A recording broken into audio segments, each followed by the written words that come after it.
Bust of the week. Bust of the week is that player who, you know what?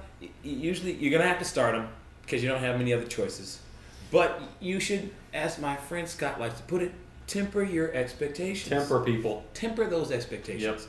Yep. Who was your bust call for last week? So my bust call for last week was Frank Gore. And I probably should have saved him for this week. But I said, they've already clinched the playoff. The Cardinals are the top 12 against the run. Yeah. And I think they got Kendall Hunter involved. I was wrong. He had 72 yards in the score. Here's the thing, though. He only had 10 rushes. 10 rushes and got 72 yards. That's Frank. So he did get it, and he got in the end zone, too. And he got in the end zone. Yeah. Which so he said he wasn't going to do. Which I said Actually, no. I don't know if I said that, but... He didn't. He said he probably wouldn't. Yeah. But he did. He did. So I was wrong on my bust. Sorry. That's all right. I still started him, which again is part of it, right? It's part of the bust. You still kind of have to start him. You kind of start him. You gotta start him. Luckily, I was wrong. So and I didn't have to temper my expectations. Yes. All right, this week, and he's in the playoffs, by the way. People. I am in the playoffs. Yes, because I beat the other guy by 40 points this past week. I crushed him. He crushed him. We're silly goose. I had to play him in the Super Bowl. We're not though right now. Not we yet. both need to win. Yeah, we have to win. All right, I'm fourth. He's second. Yes. Anyway, that's a side note. I digress. Totally. All right, this week, Larry Fitzgerald, temper your expectations. The dude had 20 points last week, fourth among wide receivers. He's a badass last week. So I'm saying temper the expectations. Why would we ever temper our expectations with Larry Fitzgerald? Well, because he's playing the Browns this week. You see what I'm saying? And the Browns are the first against wide receivers. Oh, my God. And the Browns, they're the same people, the same defense that shut down Mike Wallace. They are, which I'll talk about in the next segment. Back down to earth. Oops. Anyway, he's ranked in the top 10. Fitzgerald is. I think he finishes outside the top 15. So you're still starting him, but temper.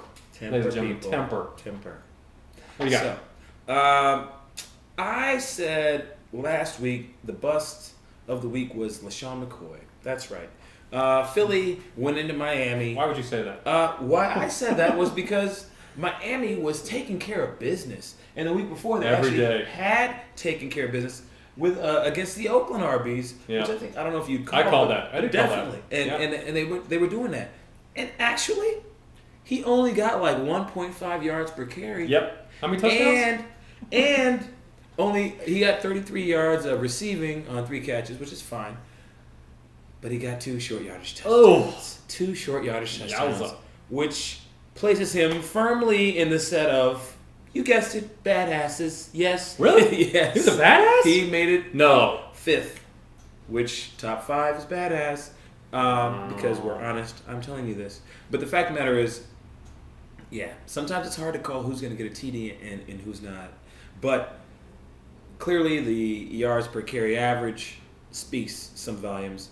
But guess what? This just goes to show you, any guy who's been doing that well for that long is a stud. Who are you talking about? I'm talking about LaShawn McCoy. Oh, okay. I don't know why I was looking at Ryan Matthews. Okay. So LaShawn McCoy is a stud. Yeah. There are a handful of stud backs who you almost always have to start. And at least I had him in the bust category, not the bench. So there's that. All right. This week, Cam Newton. I'm saying temper your expectations on Cam. Most people at this point in the game are going to have to start Cam, but I'm telling you to temper your expectations because Houston is 4th against QBs and they're 3rd against running backs. So no matter which way Cam decides to go, they should be able to take care of business. And they're actually top 10 against every position. So you know what? Temper expectations. And maybe you want to go with a more risk-reward player in some other position. Gosh, did you just imply that you could bench Cam Newton? Didn't say that. You said you might want to go with someone else. No.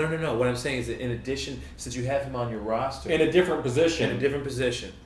I see what you're saying. In a different position, you might want to go with a more risk-reward player than you would otherwise. Don't go conservative if you're starting Cam, because Cam is not going to give you the boatload of points that you're used to. How many points does he get this week?